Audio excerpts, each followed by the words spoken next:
Good morning. Please be seated. Welcome to the special full council of Perth and Kinross Council for today's budget. Particular welcome to those members of the public joining online or in the chamber. We will take a 30-minute recess after we finish moving motions and amendments this morning, followed by a 1-hour lunch break, followed by a further 30-minute recess to allow for deliberations of budget. Members have been notified of which rooms their respective groups are in, and officers will be around to support during recess periods. I'll now ask Kirsten if she can confirm any apologies and to take a roll call of those joining online. Thank you, Provost. We do not have any formal apologies this morning, but I think we do have a few members joining us online. So when I call out their name, can they please confirm they're present? Councillor Freshwater. Present, thank you. Thank you. Councillor James. Good morning, Kirsten. Thank you. Councillor Kigali. Good morning. Thank you. And Bailey Williamson. Present. Thank you, Kirsty. Thank you. All other members are present in the chambers. Thank you. Members, item 2 is declarations of interest. Do any members have any declarations of interest in respect of items on today's business?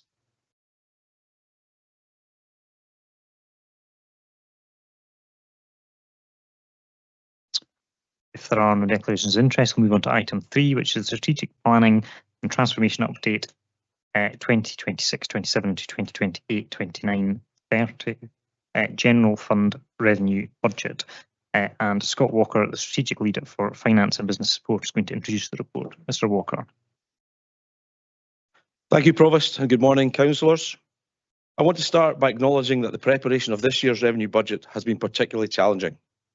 The UK and Scottish Government budgets were published much later than usual, which meant we had far less time than normal to analyse the figures and update our assumptions.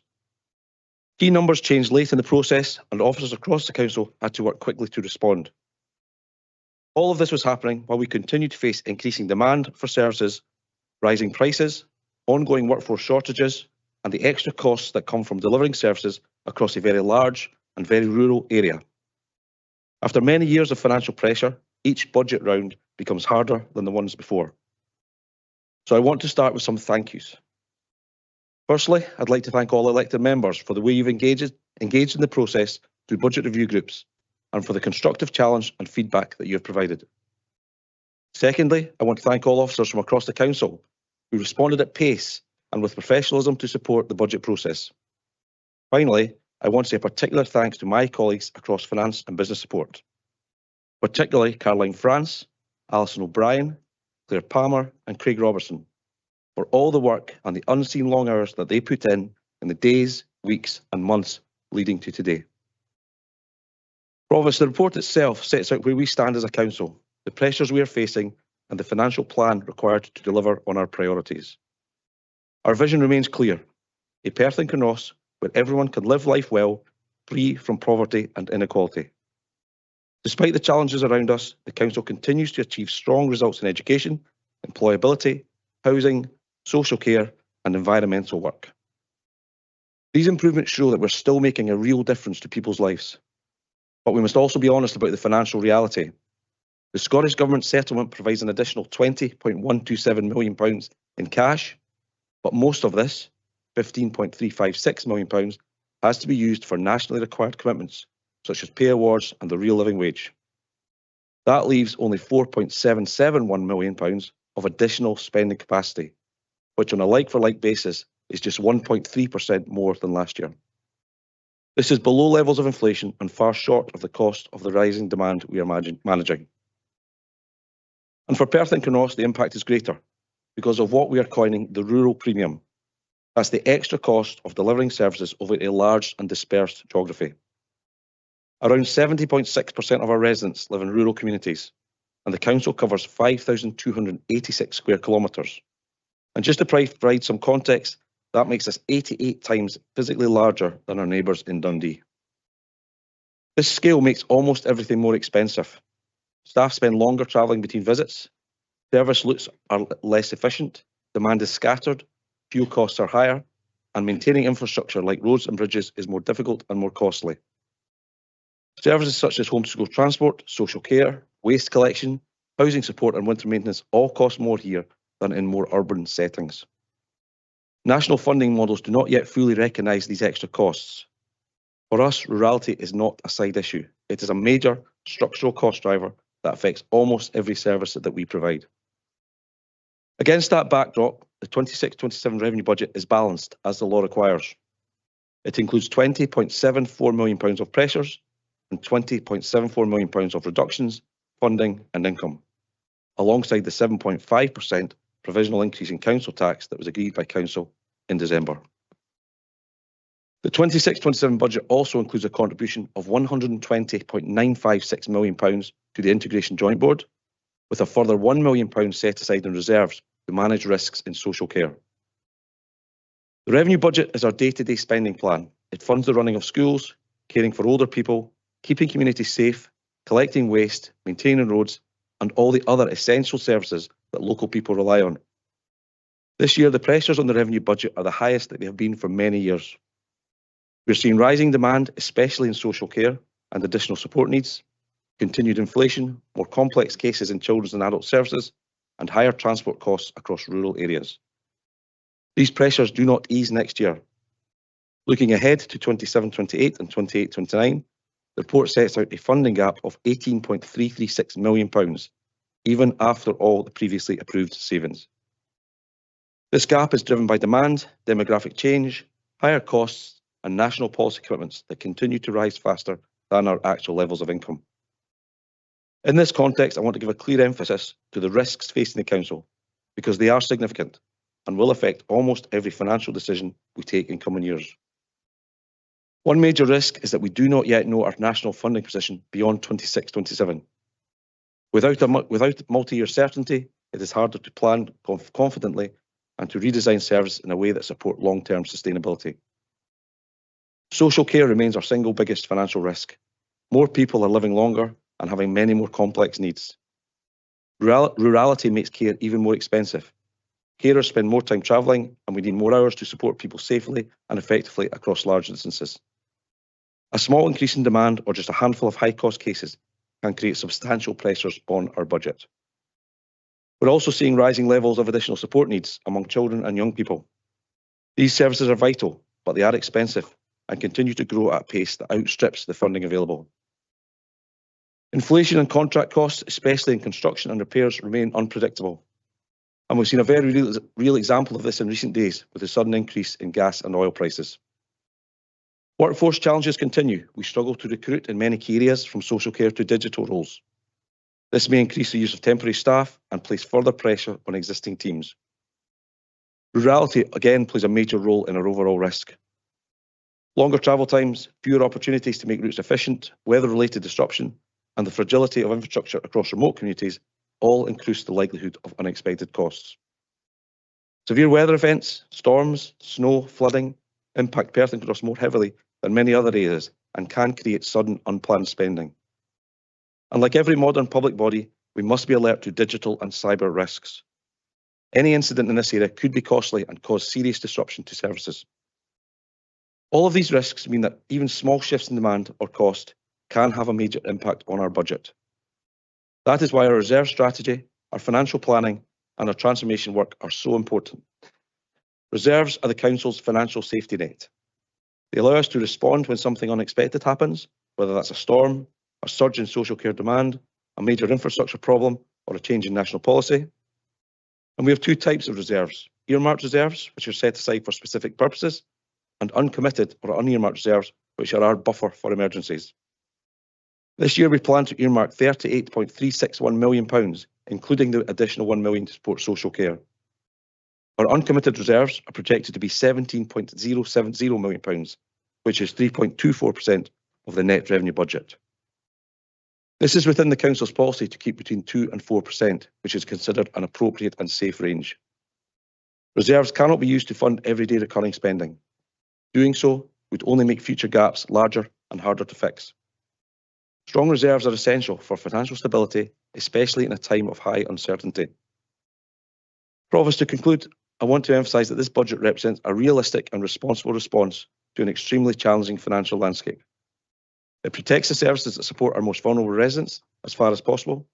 It maintains a prudent level of reserves, and it continues to place transformation at the heart of how we manage the next few years. The pressures we face over the coming period are significant, but we also have strengths: strong financial management, reliable data and analysis, an extremely committed workforce, and a proven track record of tackling challenges with honesty and pace. These strengths will be essential as we begin work immediately to plan for the financial challenges ahead, emerging in 27-28 and 28-29. I also want to be clear that while we continue making the case, both nationally and through COSLA, for full recognition of the rural premium in future funding distributions.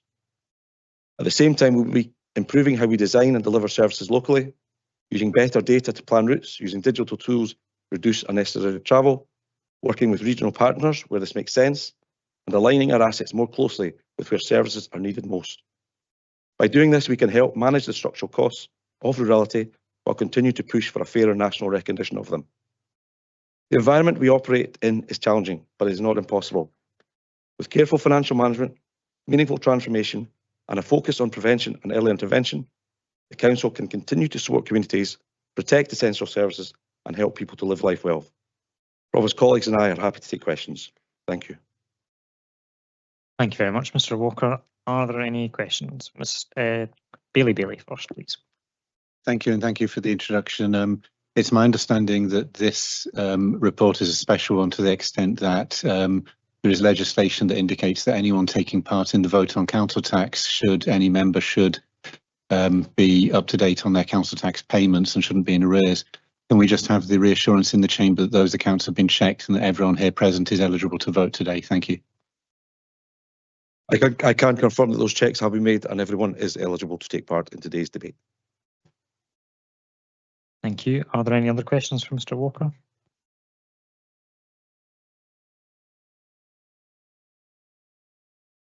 Councillor Lane. Thanks, Provost. It's on page 18. I'm just wondering how we describe it as like for like. It's reduced because it's not really like for like. Everything changes, wages go up, etc., and it's directed towards wages. If that wasn't directed, we'd have to pay these things anyway. So it's actually extra money to mitigate wage rises, etc., which are one of the main drivers of inflation and one of the main drivers of our costs. So I don't see the necessity of why we would take certain things that we would have to be paying anyway, and saying that the increase instead of 5.4% is down to 1.3%. Okay, so what we're attempting to do there is to provide a meaningful description of where our funding has gone between year on year. The headline figure, I think £20.127 million, that's absolutely right, a cash increase, but you can't use that to go towards public services, the council services, because £15.356 million of it is towards pay awards, it's towards real living wage, so it's not giving you any discretion to add back to protect council services. So we make an attempt to show you what the like for like movement is in terms of the discretionary spend that you have as elected members to spend on council services. I can understand that. I don't see why it has to be put into that, because it is necessary spend that the council has to spend. So we've got extra money to spend on paying people and for national insurance, which if it wasn't directed, we'd have to spend it anyway. So the point we're trying to make is that it doesn't let you buy one additional hour of social care, of an accountant, of a teacher, etc., because those costs are fixed. What we're trying to show you is the additionality that's coming across as part of the settlement. And the second figure is what we think is the additionality that provides you with capacity to add back to the council services. But it's an additionality to cover inflation, wage inflation, etc., like that. Yeah, but it does not provide you with any additional capacity to buy more services, provide more care, because the cost of me is more expensive than it was last year, but you're still getting the same service.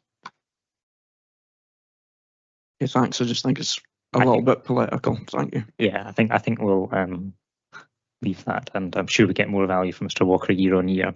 Councillor Colin Stewart next, please. Thank you, Provost. Thank you, Mr. Walker, for the report and the introduction. You mentioned about the budget being balanced in year one. Just to confirm that despite all of the savings proposed and the additional income, by the time we get to year three, the total structural deficit is in excess of £18.3 million. Yeah, you're correct. The provisional budget put forward by officers has a deficit of £18.3 million in 28-29. Okay, thank you. I'm not seeing any further requests for questions. Therefore, Mr. Walker, thank you very much. And we'll now move a motion, and I'll invite the Leader of the Council to move a motion.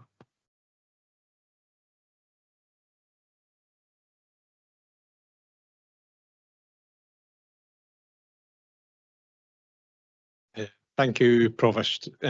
Colleagues, before I begin to speak to my motion, on behalf of the whole Chamber, I would like to express sincere thanks to all members of the executive and senior leadership and their teams for the huge effort and commitment they have all shown in informing, supporting and guiding this year's budget process for all political groups and individual councillors in a shorter timescale than normal as a consequence of the timetabling of national budgetary processes. Of course, none more so than the inimitable Scott Walker and his finance team colleagues. Thank you, one and all. Provost, I would now like to move my motion. I am pleased to present the administration's budget motion for 26-27, a budget shaped by our responsibilities, our values, and the very real pressures facing residents across Perth and Kinross. This has been one of the most challenging budget cycles we have faced in recent years, not because of a lack of ambition, but because the demographic and financial realities are becoming more pronounced and unavoidable. Yet through all this, our focus has remained the same: protecting essential services for those who need us most, supporting economic growth to create opportunity, and making decisions that secure long-term sustainability rather than short-term fixes. This budget is built on honesty about the challenges ahead, a commitment to act on what residents have told us, and a determination to use every pound wisely. I want to begin with council tax because we know any increase affects all households across Perth and Kinross. Last year, we set a provisional rise of 9.5% for 26-27. Today, we can confirm that we are instead putting forward an increase of 8.9%, lower than planned and only achievable because we have scrutinised every line of spending and targeted funding where it matters most. The intention is also to double the surcharge on long-term empty homes only from July 2026. It is still a significant increase and we don't pretend otherwise. Without it, we would need to make further significant reductions to services people rely on every day. To emphasise this point, in social care in particular, there is a growing demand for complex care packages, together with an ageing population, people living longer, but often with a number of health conditions which mean additional care needs. That does mean significantly increased funding challenges for local authorities. On top of this, there is a funding distribution system that simply does not reflect our rurality.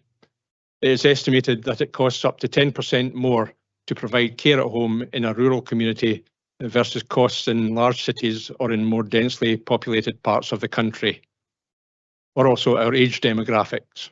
I have already written to COSLA urging urgent review and will continue to press for these changes. As I say, this council tax increase is essential if we are to protect not just social care, but all core services.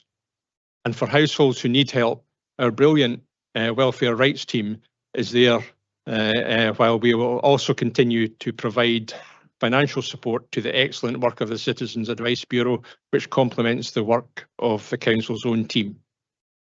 This budget includes actions that will benefit every household and community across Perth and Kinross in many ways, including the following: Additional funding for our roads, bridges and pavements of £15 million over 3 years, the largest ever level of investment this council has made, creating capacity to accelerate improvements and respond swiftly to weather-related problems, including potholes, and to tackle the deteriorating condition of our road network in general, a top priority in the budget survey. To be clear, this is a major, high priority for this administration, and this massive financial investment will certainly make a big difference. We're also doubling investment in gully cleaning and ditch maintenance, targeting problem areas and helping reduce the standing water. We're freezing the garden waste permit charge at the 26-27 level for the next 2 years, avoiding another extra cost at a time when many are feeling the cost of living pressures. We're consolidating progress made to date on our grounds maintenance strategy, while ensuring future steps are introduced more gradually and in partnership with local communities. We are funding a new grounds maintenance enhancement squad responsible for tree and shrub planting, ecological enhancement, wildflower and meadow management, selective vegetation clearance, and a range of wider green space tasks. This will strengthen capacity for high quality, nature positive land management, working closely with local communities to support collaborative, sustainable stewardship of green spaces. Economic growth is the route to greater opportunity, higher income, and a more sustainable local budget. As you will see later in our capital budget, we are accelerating work on the Perth West and Eco-Innovation Park, supporting businesses and creating the right conditions for new jobs. We are also actively engaged in supporting candidate projects applying for funding through the upcoming next round of the Tay Cities Region deal. Meanwhile, public transport remains the single biggest driver of whether people can access both work and care. Feedback from communities reinforces the need to accelerate Bus 2030, the transformation programme reimagining commercial and community transport across Perth and Kinross. This administration is on this, and we will be continuing work with specialist consultants, engaging with stakeholders and other elected members to try to deliver the best solutions for the future. Cars will, of course, remain part of the picture. Public transport, park and ride, and active travel must all be viable options, but we cannot pretend that they can replace many car journeys. We have reviewed the multi-storey and long-stay car parks to reduce the charges there, to encourage more people to spend longer in our city centre, an opportunity which has been created by the decision to purchase Kinross Street multi-storey car park. We also recognise that Broxton and Kinross Park and Rides are becoming increasingly popular for coach travel, which creates its own challenges for commuters and day visitors into Perth and Kinross. So we are also asking officers to bring forward proposals for longer term improvements to park and ride sites, recognising that this will require additional future investment. A feasibility study into other possible sites for similar facilities will also be taken forward. We are also establishing a pilot city centre improvement task force, delivering visible targeted interventions to boost how our city centre looks and feels to residents, visitors, businesses and prospective investors. The initial results will be seen within a few months. If it proves successful, we will explore rolling this approach out to other towns, and it therefore goes without saying, and I would emphasise this, that this SNP administration flatly rejects any proposals for any reduction in street cleansing activity. We are very proud of the work that our team undertakes across our communities. We know that bringing buildings back into use transforms our area. The Adapt Your Property scheme has been hugely successful, and we are investing almost 1.4 million in our budget to maximise the opportunities for more of this. On the back of the reopening of South Street, I look forward to seeing further improvements with the redevelopment of the former RBS building into a new enterprise skills and employability hub supported by these Adapt Your Property monies. Maximising usage of council-owned properties is another key objective of this SNP administration. We already have a good track record as a council, having helped achieve multi-agency use of premises in Crieff and at Scottish Fire and Rescue Service Perth Depot. Both good examples of public service reform under the single Scottish estate policy led by the Scottish Government. And today, as a major part of our effort to attract more footfall to Perth City, I am delighted to announce that Ivan McKee, Minister for Public Finance, has written to me in the last 24 hours to confirm that Scottish ministers have approved the relocation of 2 government departments to Pooler House, meaning an additional 100+ staff working in Perth City Centre. This is a significant boost which will greatly be welcomed by retailers, I'm sure. We are clear that while the Council has an important role to play in economic growth, we also need to work closely with local business. That is why I'm calling for a business and economic summit to explore opportunities to further improve how the private and public sectors collaborate. And I'm very pleased to tell the Chamber that both Aviva and SSE have already indicated their keenness to be involved. And with the support of these major companies, I expect more businesses will be interested in getting on board. Internally, transformation is fundamental to rethinking how our services operate to make them more sustainable and fit for the future. Officers have set out a renewed commitment to this, and from the administration's point of view, we will encourage, challenge, support and act as a constructive critical friend. This budget is also based on a further commitment to reduce the Council's property portfolio where assets are surplus to requirements, with a clear expectation that councillors will take firm decisions on individual buildings and support communities to take on buildings where such opportunities exist. Provost and colleagues, I would like to take a moment here to publicly reaffirm and redouble the Council's support for finding a community solution for ICE. I'd also like to thank the Liberal Democrat group in particular, and indeed other elected members, for their support and active encouragement for this work.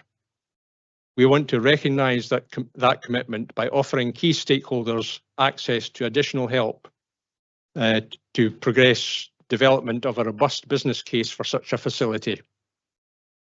I shall also engage directly with leaders of the curling world and hope that a viable solution can be found through constructive and positive dialogue, and I've actually had such a conversation this very morning.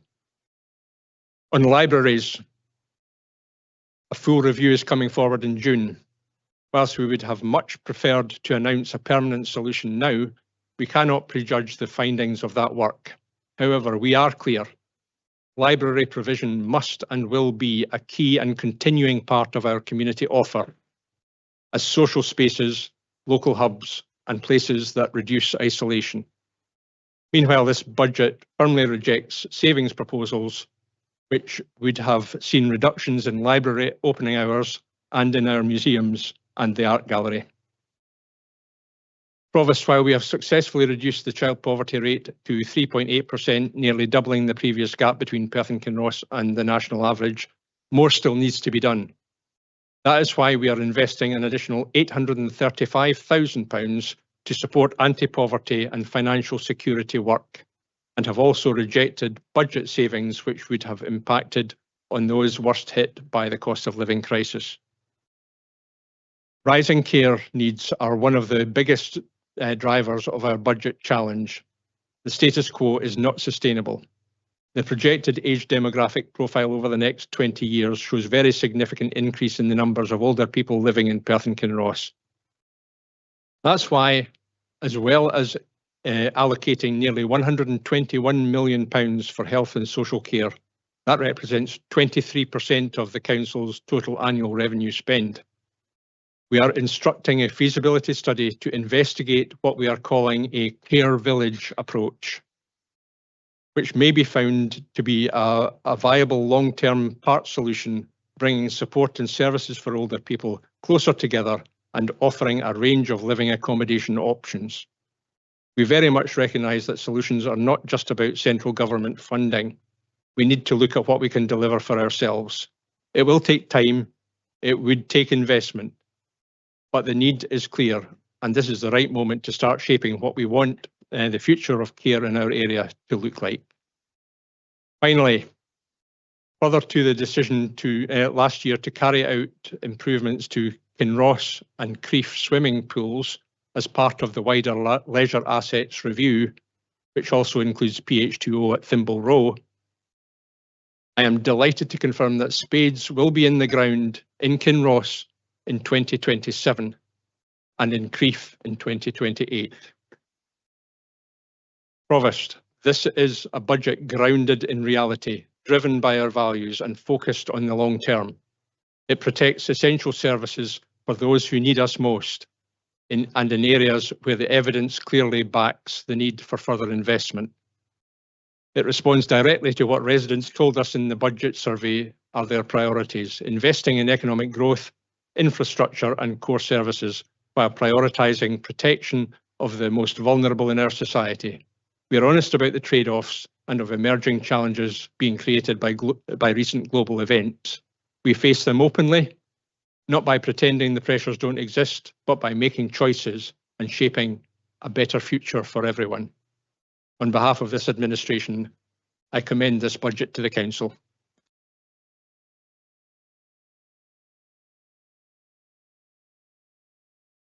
Thank you, Councillor Drysdale. Councillor Massey, you have 4.5 minutes to make your seconding speech.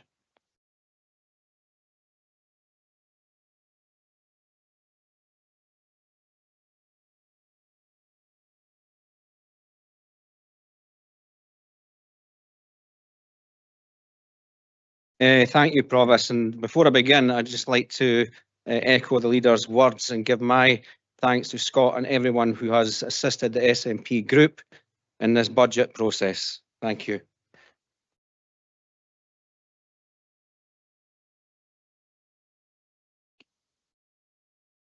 Provost, Baileys, councillors, in seconding this budget motion, I wanted to begin not with figures or forecasts, but with people.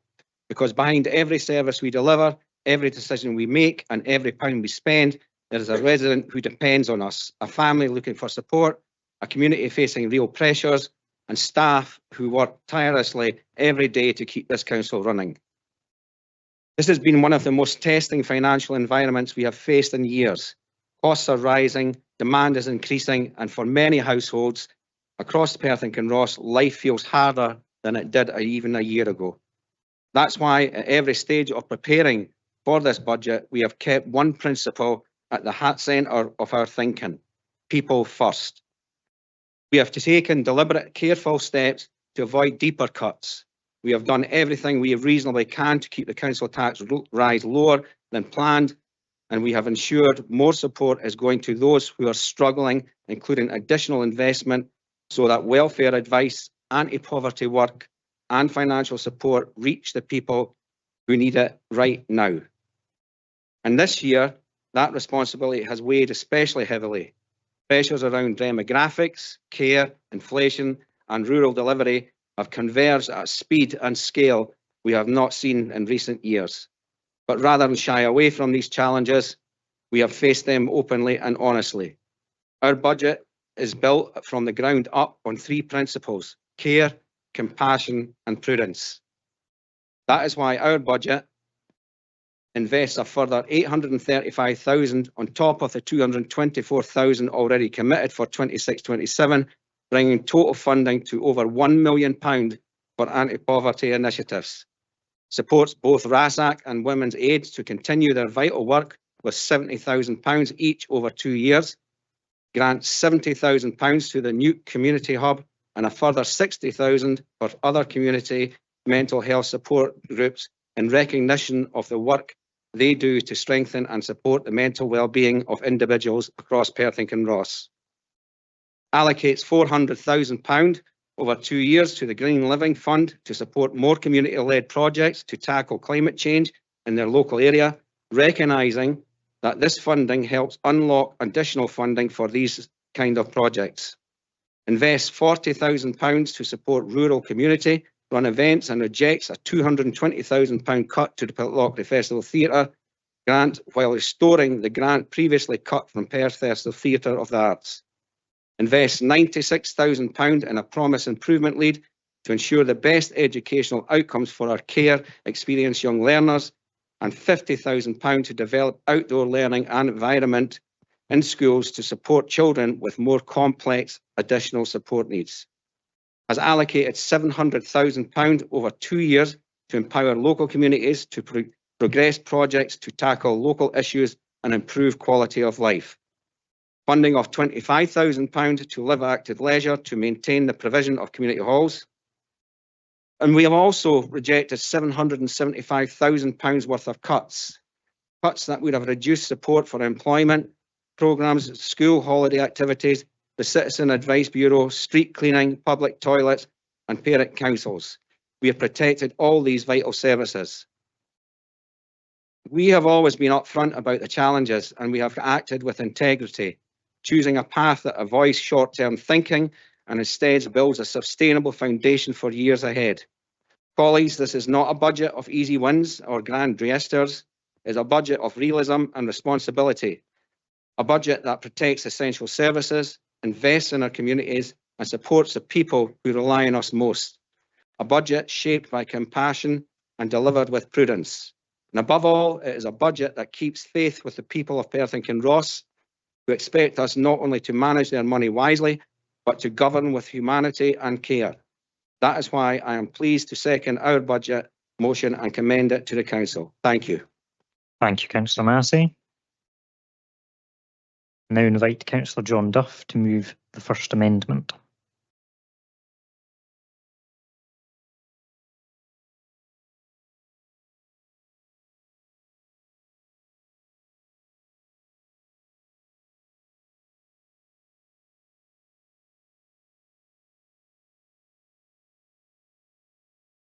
Thank you, Provost. I am pleased to present the Scottish Conservative and Unionist Group budget for 2026-27.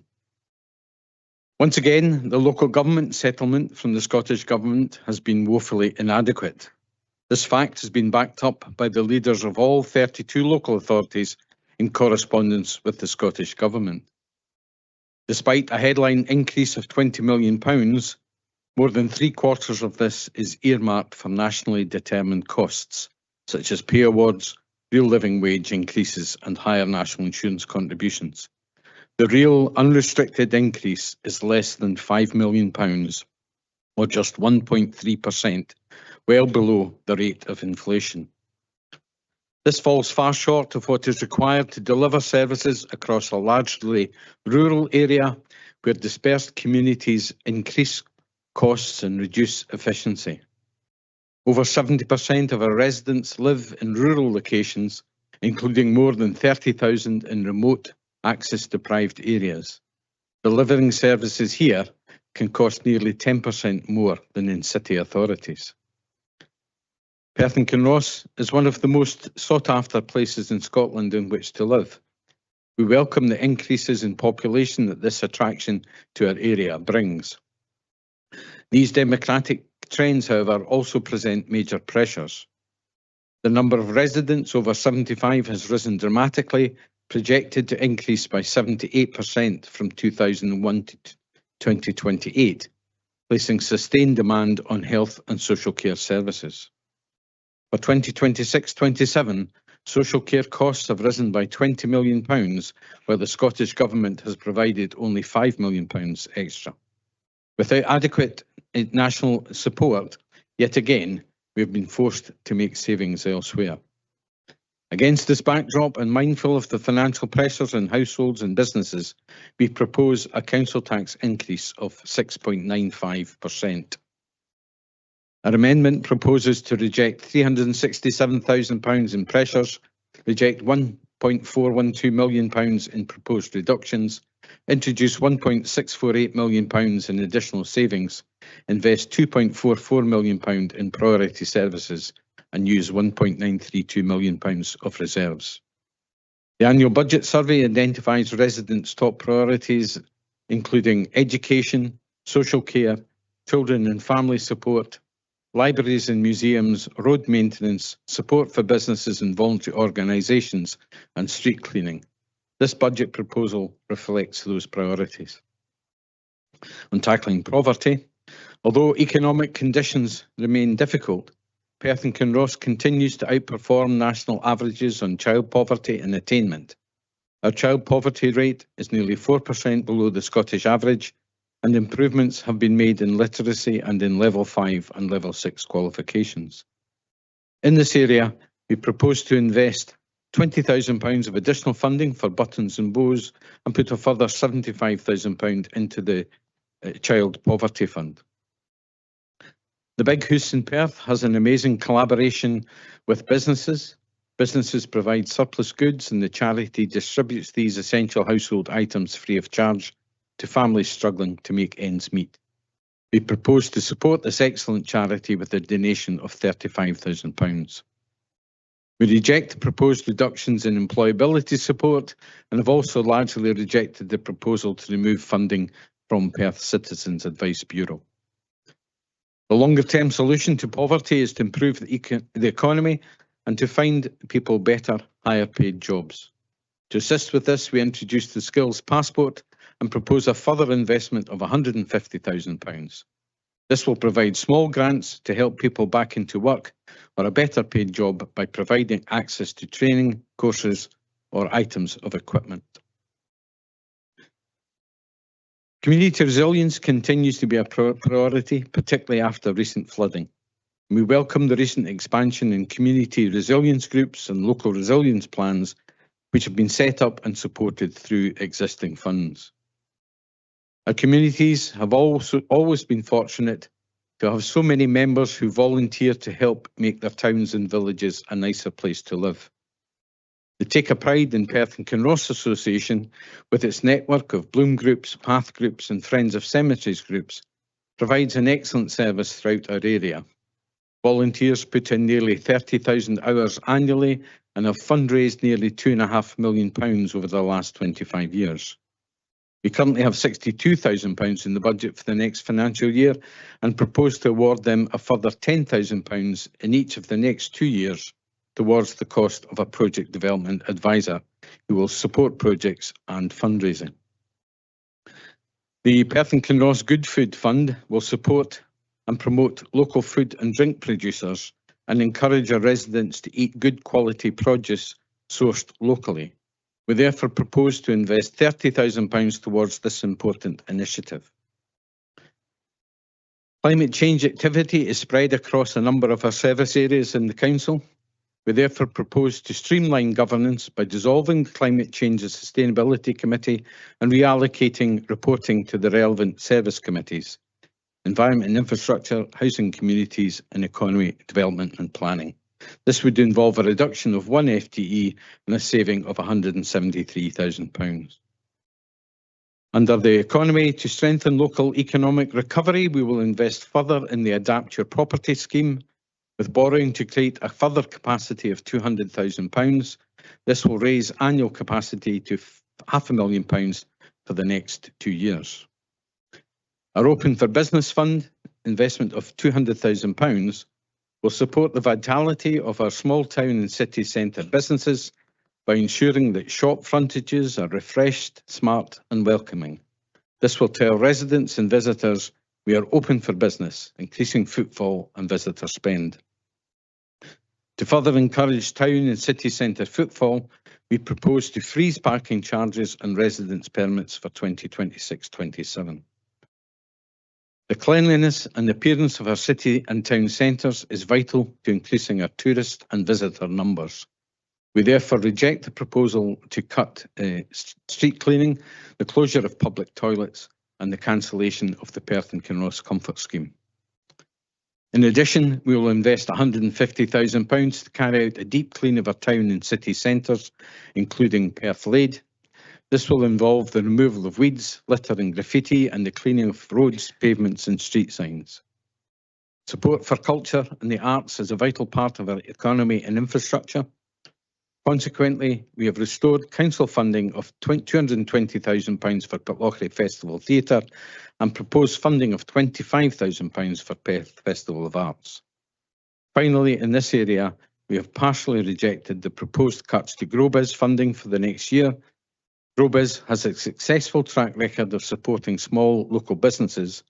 We therefore reinstate £35,000 of funding and would like to see performance-focused updates to its service level agreement, which reflect their work in relation to small and micro businesses, the care and wellbeing sector, young entrepreneurs and new business startups. And enabling children to reach their full potential. In this area, we are rejecting cuts to activities over the school holidays, the early learning and childcare sustainable rate to partner providers, the remaining early learning and childcare funding, and the Duke of Edinburgh Award courses. We're also partially rejecting the removal of primary school peripatetic teams. Furthermore, we propose a spend of £104,000 to restore one post in Navigate and 0.6 of an FTE in the Educational Psychology Service. These cuts were proposed as part of the inclusion support redesign from 2 years ago. However, these members of staff are vital to supporting young people with significant additional support needs. We will award funding of £20,000 to Starfish Way, an organisation which supports young people facing the challenges of mental health, poverty or additional support needs to achieve accredited awards, confidence and life skills. And £50,000 will be invested in a youth justice project through the Scott Street team aimed at reducing antisocial behaviour among young people at risk across Perth and Kinross. Finally, in this area, we would like to see the commencement of a feasibility study for the replacement of Blairgowrie High School. We therefore commit funding of £75,000 towards this goal and propose that this is done in conjunction with the Property Asset Transformation Review for the area. In protecting and caring for vulnerable people, all instances of domestic abuse or sexual violence and abuse are unacceptable. We therefore commit to providing £45,000 to support the work of Perthshire Women's Aid and a further £45,000 for the Perth and Kinross Rape and Sexual Abuse Centre. Partnership is key to our ongoing success as a council, and this is strongly reflected in the dedicated and committed work undertaken with our colleagues in the Health and Social Care Partnership. The increasing demand associated with our increasingly elderly population requires more and more complex social care support. Growing mental health issues and heightened need for care and support across all adult care groups is continuing to place unsustainable demand pressures on our services. This year, the Scottish Government was notified of a £750 million gap in social care funding across Scotland. What was its response? £160 million towards the uplift in the real living wage and £7 million towards the uplift in free personal and nursing care. When this council declared the health and social care emergency, it was with this situation exactly in mind. We needed £50 million, we received £5 million. A failure of the Scottish Government to fund social care by £10 million cannot be tolerated. We have no desire to inflict the eye-watering council tax levels of the kind imposed by this SNP administration on our already hard-pressed residents last year. To ensure continuity of care, we are compelled to fund the £10 million shortfall. This comes at a cost to jobs and services elsewhere in the council, and it is the consequence of years of underfunding of local authorities by the current Scottish Government. We therefore confirm that we will pass on the requisitioned uplift to health and social care costs of just over £10 million from 2026-27 to make a total recurring budget of nearly £122 million for the Perth and Kinross Health and Social Care Partnership, a staggering £15 million increase or a rise of over 14% in a single year. On physical and mental well-being, in this area we're proposing funding for a variety of important local voluntary organisations, who support physical and mental health. £75,000 to the Nuke for its multi-agency one-stop centre for mental health crisis and suicide prevention. £65,000 for local mental health groups like Men's Shed, Women's Wellbeing Club, Mindspace and Andy's Man Club. £10,000 to the Samaritans for their work in preventing suicide and supporting families affected by these tragic events. Culture Perth and Kinross is facing significant pressures to their services and have proposed cuts to libraries and museums.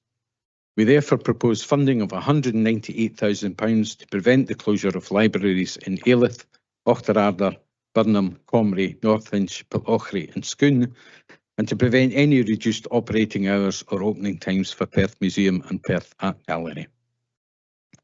In working partnership in this area, we will retain the £100,000 budget for the Community Environment Challenge Fund and have also set an efficiency target for Tayside contracts of £120,000. We are supporting investment in a wide range of partnership areas. Our roads and structures are in a deteriorating state. We propose additional capacity of £2 million for both roads and structures in each of the next 2 years. An additional £20,000 within the roads reactive maintenance budget over the next 3 years for ditch clearing and sign cleaning. £14,000 to continue the extended open hours for recycling centres. £25,000 to allow to continue to maintain several community halls. Our visitor rangers have been a vital part of our visitor management arrangement over the last few years. We therefore propose an investment of £182,000 to provide a team of 6 visitor rangers and their associated equipment for a 30-week seasonal period. There are hundreds of war memorials across Perth and Kinross. Most will be at least 100 years old.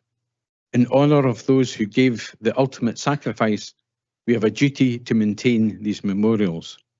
We therefore propose funding of £50,000 each year for 3 years for a programme of cleaning and repairs. Rutherford Road near Alyth is actually in the Angus Council area, but is a vital lifeline for residents and visitors to the Blairgowrie and Alyth area when the River Isla floods, severing a number of key roads into these towns. Rutherford Road is a narrow carriageway and struggles to cope with the volume of traffic when these winter flooding events occur. The funding of £120,000 will help to make improvements to the route, including around a dozen passing places to ease traffic restrictions. Other proposals include funding of new bins, bus shelters, rural events, and promotion of the A93 tourist route linking Perth to Royal Deeside. And finally, we include £150,000 to reverse a proposed cut to ground maintenance. Provost, in finishing, I would like to record my personal thanks and those of my Scottish Conservative colleagues to Scott Walker and his team, to the senior management team and all officers who have provided support to the budget review groups, to all our staff in Perth and Kinross Council and those of our partners for continuing to work tirelessly to support our residents and communities in the most difficult of circumstances. This budget amendment is a considerate use of our limited resources in terms of council tax and reserves. It supports those key areas highlighted in the budget consultation with our residents: education, social care, children and family support, libraries and museums, road maintenance, support for local businesses, voluntary organisations and street cleaning. On behalf of my Scottish Conservative colleagues, I commend this budget amendment to the Chamber. Thank you. Thank you, Councillor Duff. Councillor Smith, you have just under 4 minutes.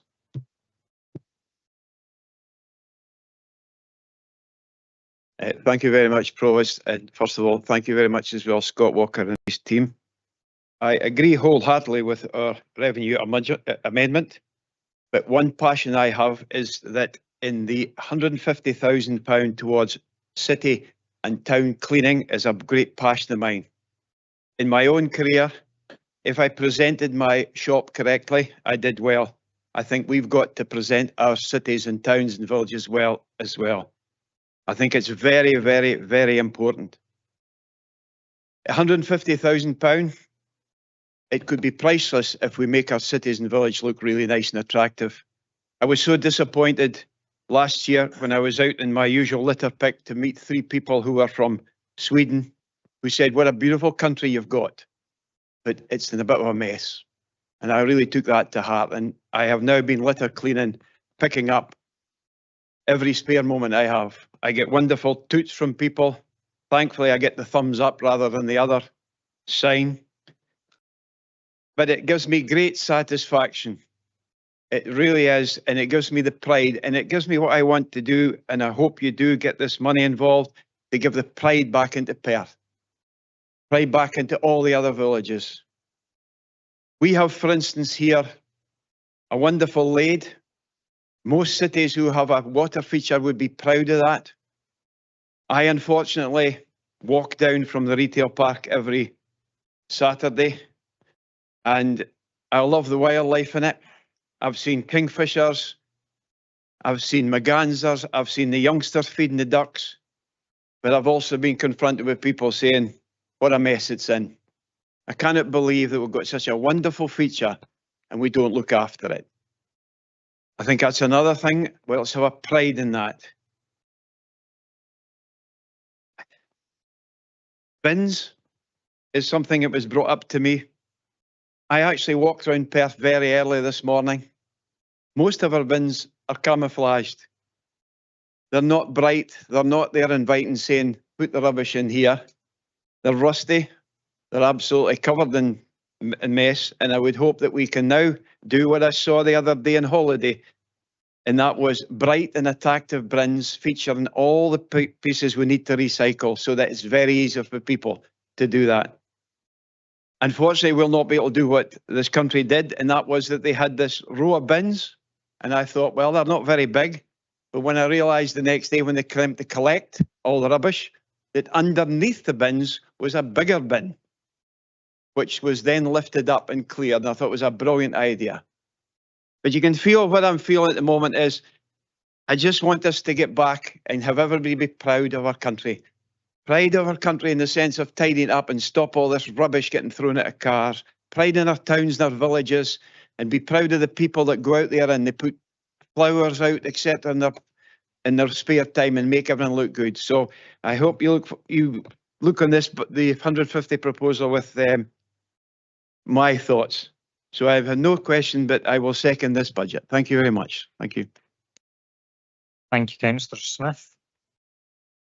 We now invite Bailey McLaren to move the second amendment.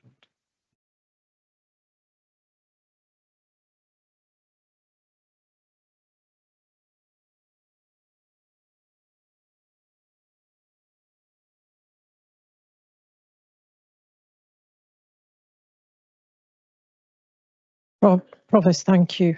I will also start with echoing our thanks towards Scott Walker and all his team and the senior leadership team for the assistance with the Liberal Democrats in formulating their budget, which you will all be receiving very soon.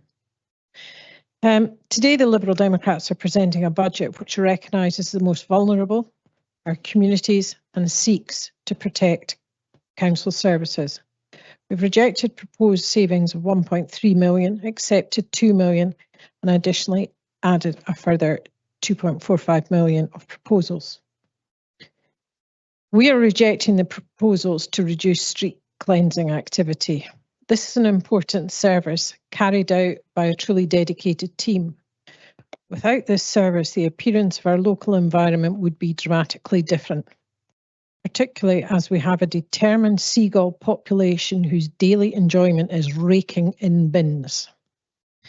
We have accepted the proposal to remove comfort schemes but retain the busy public conveniences in both Dunkeld and Pitlochry. We have accepted a partial reduction in the Community Environment Challenge Fund, only partially because it does support communities who have limited fundraising ability. We have rejected proposals in funding to school clothing grant, removal of permanent funding for activities and school holidays, and change in delivery of free school meals over holiday periods. All of these would have a negative impact on children, and for us, the Liberal Democrats, that is a proposal too far. We have also rejected proposals to cut Energy Advice, Citizens Advice Bureau Service, CAB, and the Adult Learning Partnership and employability support. We have also accepted a partial cut to the peripatetic primary sector team and rejected the removal of early learning and childcare funding, and equally the cessation of the Duke of Edinburgh funding. We see that as a really important offer for those at the higher end of education. We also reject proposals to reduce the revenue and benefits management and finance and business support capacity within our officers' teams. Again, a very important core aspect of our council. Our additional spending proposals are as follows: a 500,000 to 500,000 to financial insecurity fund, a 50,000 for a link officer targeting asylum housing support. Think Yes Tenancy Sustainment Fund for non-council tenants. This has been a really successful scheme. We want to see that continue. 20,000 towards the Big House project has been previously said, a very important service. 80,000 to the landlord incentive scheme and also supporting community food share projects in Northmuirton, Moncrieff and Bank Food. Further 30,000 to support Bloom groups, Friends of Cemeteries and biodiversity groups, which would be to provide supplementary funding for trees, shrubs, plants and seeds. And a further 10,000 for Take a Pride in Perth and Kinross to support the important work of their project officer. Equally, we also recognise the importance of RASAC and Women's Aid and have allocated funding for them. ESOL, again, another important service. So we have allocated 98,000 for 2 posts and 40,000 for a toxic masculinity project officer. A new apprenticeship for rural,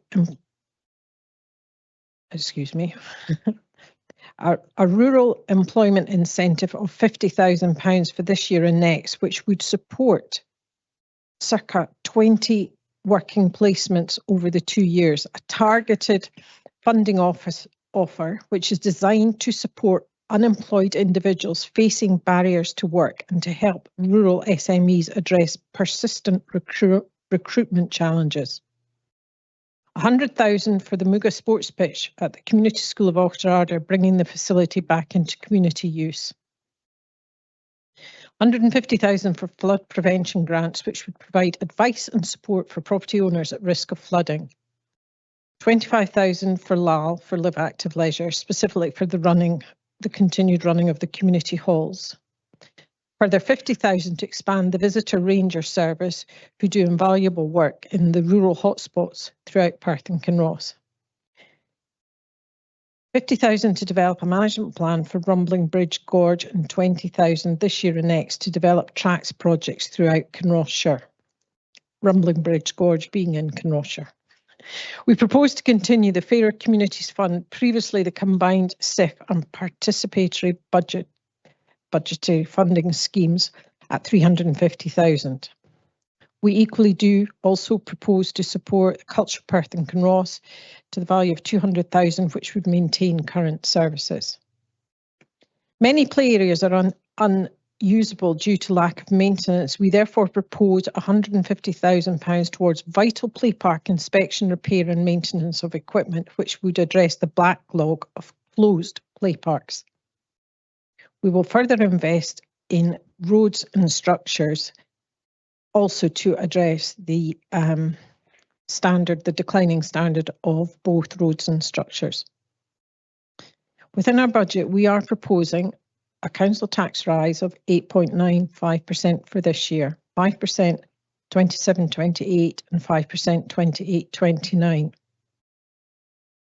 Health and social care service has and does dominate Perth and Kinross Council budget. With a rapid increase in demand and an ageing demographic, we cannot lose sight of the impact of this service and the impact the poor budget allocation settlement is having to this service.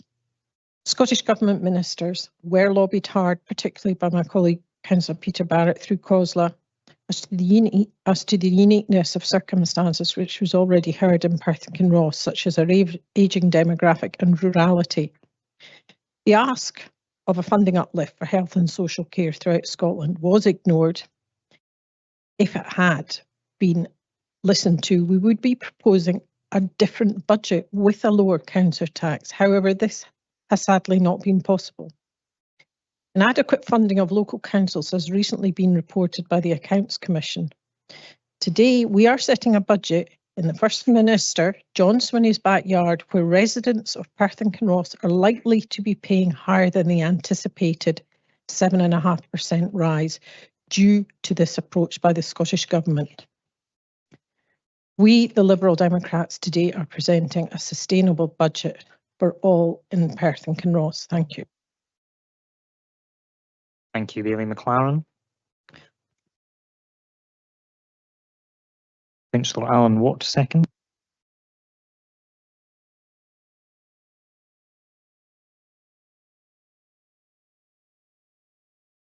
Councillor Watt, you have just over 12 minutes.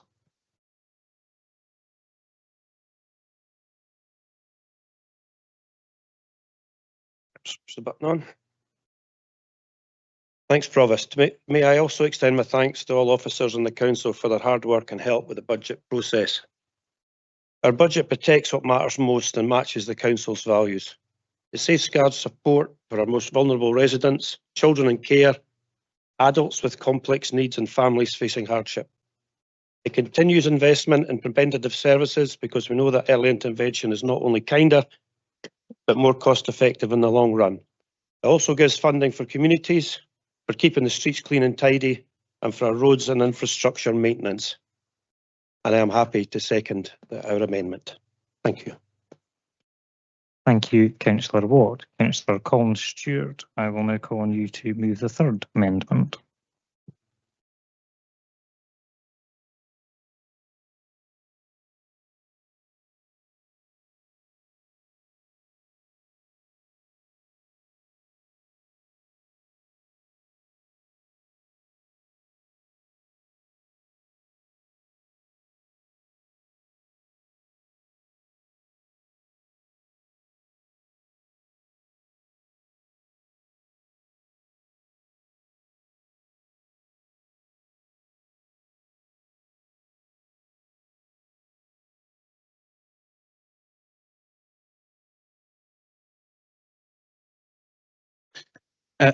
Thank you, Provost.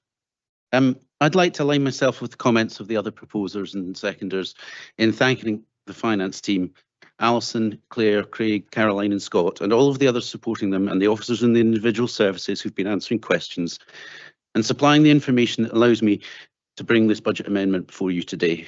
Thank you all. We appreciate your help more than we have expressed. Provost, fellow elected members, I'm pleased today to bring this fourth budget proposal of the independent group in this council term for consideration by you all. I've been elected by the voters of Strathmore to represent their interests and selected by the independent group members to present our budget, but I bring this budget proposal before you today on behalf of all the residents and taxpayers of Perth and Kinross. In bringing this budget before you, we have had, as in previous years, some key principles in mind. The need to support the excellent work that goes on in the third sector and by passionate, committed volunteers in our communities. The need for the council to continue to transform and become more efficient over time. The need to support particularly our rural communities who can suffer from a lack of services, and also the need to support businesses and to grow the economy of Perth and Kinross. And this year we have also given consideration to two further key points. Firstly, the need to invest in our roads infrastructure, and then the need to close that future structural deficit of £18.3 million.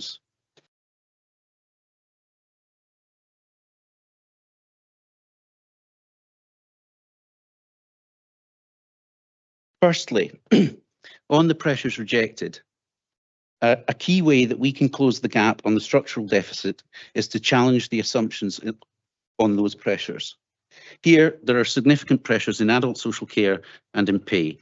On pay, we reject 1% of the pay award by reducing the inflationary assumption from 3% to 2% in year 3 and from 3% to 2.5% in year 2. On adult social care, we reject a total of £3 million in future pressures by taking into account best practices from across the country, including an innovative team working to reduce costs of millions of pounds in North Lanarkshire. And we anticipate that maximising the use of transformation funding will contribute to redesigning adult social care to ensure the sustainability of the services. Over the 3 years, we reject pressures of £7 million. On the savings that we have rejected, on the proposed savings, we reject a total of £4 million of budget reductions. Some key points here include rejection of the saving from changing the delivery of free school meals over the holidays.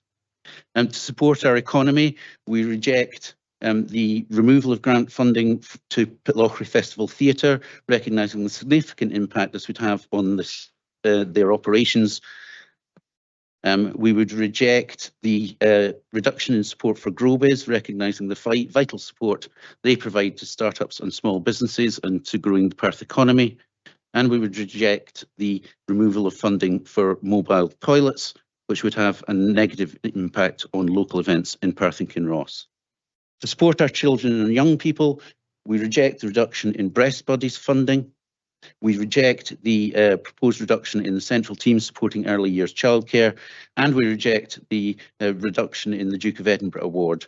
Opportunities like the Duke of Edinburgh Award are essential to help young people build confidence, gain new experiences, and instill volunteering from a young age. To protect our most vulnerable people, we reject redesigning of daycare opportunities for older people. On working in partnership with our communities, we reject the street cleansing reduction in full, the closure of the public toilets in full, and the proposed removal of the Community Environment Challenge Fund, again in full. It's a vital funding resource for local communities to undertake projects and will maximise council spend through mobilisation of volunteer resources. And in terms of the council's own estate, we reject a proposed reduction in the property maintenance budget to ensure that the council assets can be properly maintained, and that would also reduce risk and future maintenance costs. Finally, the council in recent years has agreed to assign an extra 1.25% of council tax to make sure that the capital programme is sustainable in the long term. We therefore consider it counterintuitive to take a £2 million saving in treasury management on the capital fund, and we reject this in full. By rejecting this saving, we are ensuring that the council reduces the debt burden passed on to future generations.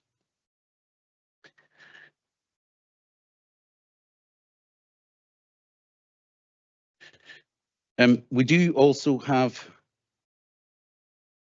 our own savings proposals. To close that structural deficit, we propose our own additional savings in a number of areas for a total of nearly £18 million on a recurring basis over 3 years. We have a total of 32 savings proposals, but some key items are the following. Over £500,000 savings by introducing efficiencies at Tayside contracts and then by leaving Tayside contracts fully in March next year. We would spend £200,000 on external business improvement support to seek to achieve a further £850,000 worth of savings. We would increase the second homes and long-term empty homes levy to 300% of council tax.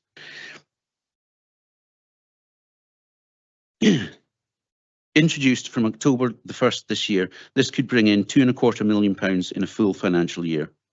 We would increase the slippage target by 0.5% to generate £600,000 worth, and we would introduce a target saving by the use of artificial intelligence of £1 million. Finally, we would set a council-wide efficiency target of £2 million in each year. Put in context, that is less than 0.4% per year out of an annual budget of over £500 million. We do have our additional We do have our own spending proposals. We also would partially reject this proposed saving on Citizens Advice Bureau. But thinking about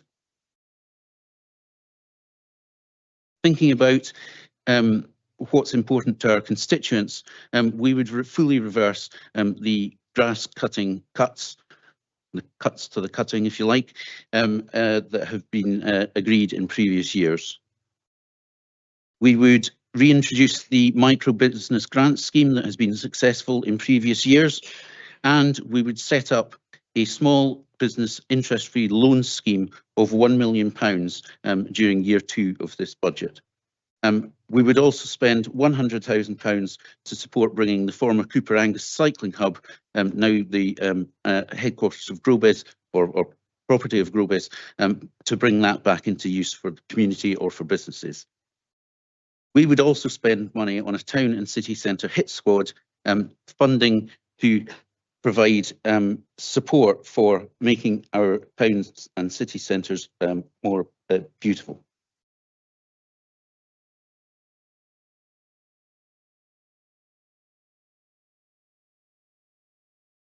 Moving on to supporting and promoting physical and mental well-being. We would also put funding aside to support the ongoing operation of community halls by Live Active Leisure. We would permanently reverse the proposed closures of those rural libraries by Culture Perth and Kinross, being Comrie, Scone, Ailith, Burnham, Ochterardder, Pitlochry and North Inch, and we would also provide the funding to maintain the opening hours of the Perth Art Gallery and Museum. We would also spend £25,000 on an accessed curling initiative. We support the ongoing Community Investment Fund with £300,000 worth of funding, and community asset transfers with additional funding to support community groups by providing funding for remedial physical works to bring buildings up to an adoptable standard in a total of £250,000. I did say, however, that we would be funding our roads infrastructure. We propose £1.2 million over the 3 years for a road reclamation project.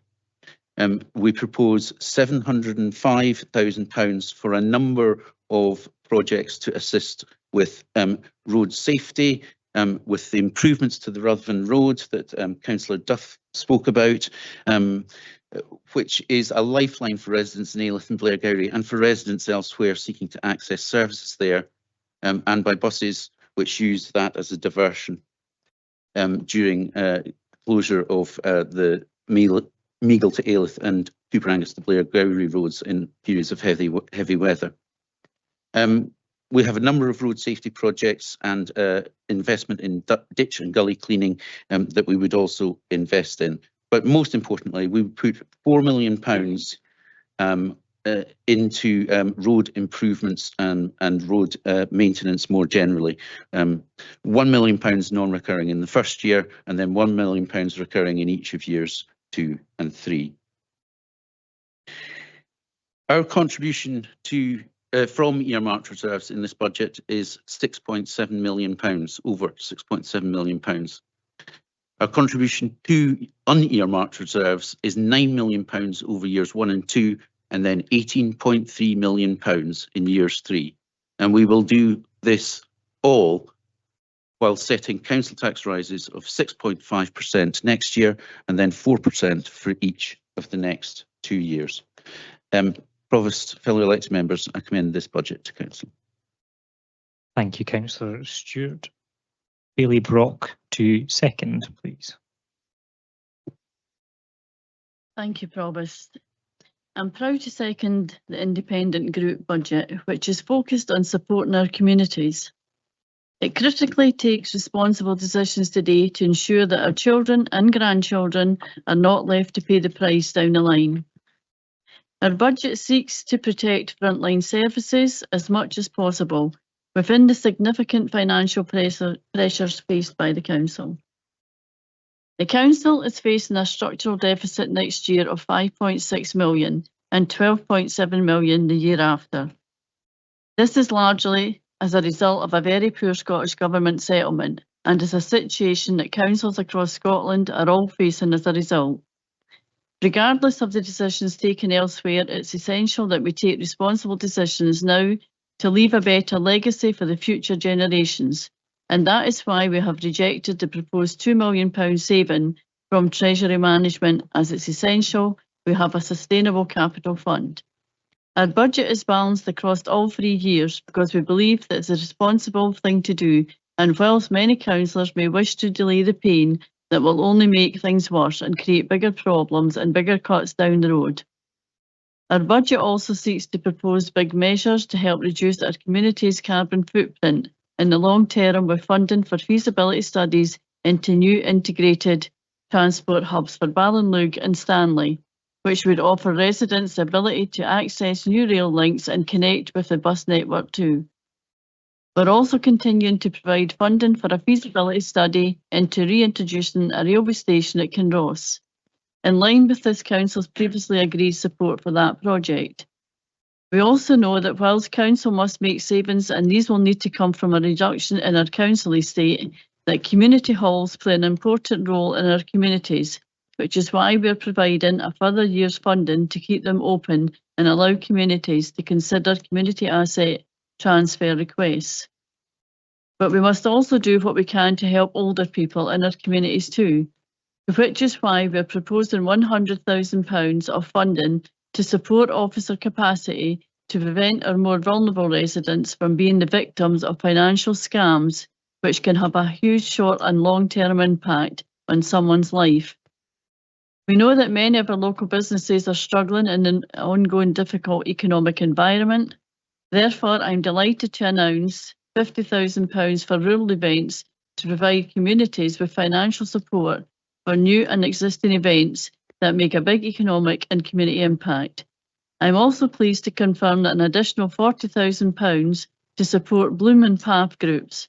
This recognises the hugely important role they play in keeping our communities welcoming for residents and visitors alike.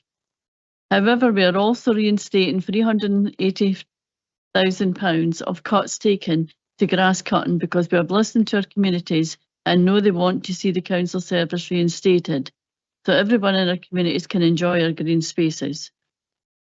It's not only economic development that's important in our communities, but sport also provides a key role in ensuring community well-being. Many of us were glued to our screens recently, watching the Winter Olympics and in particular the Team GB curlers. Therefore, I'm delighted to continue our support for curling here in the home of the Roaring Game, with funding for an Access to Curling initiative to give more young people an opportunity to try it out and support the next generation of the Olympic curlers to follow in the footsteps of Ian Muirhead and Willie Smith. Finally, Provost, I'd like to thank our finance colleagues for all their support over the past weeks, in particular Scott Walker, Alison O'Brien, Caroline France, Craig Robertson and Claire Palmer.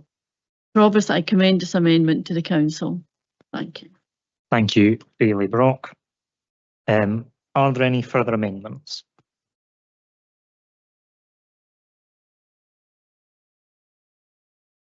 If there are no further amendments, members, we will now go into recess and we will return at 1:30.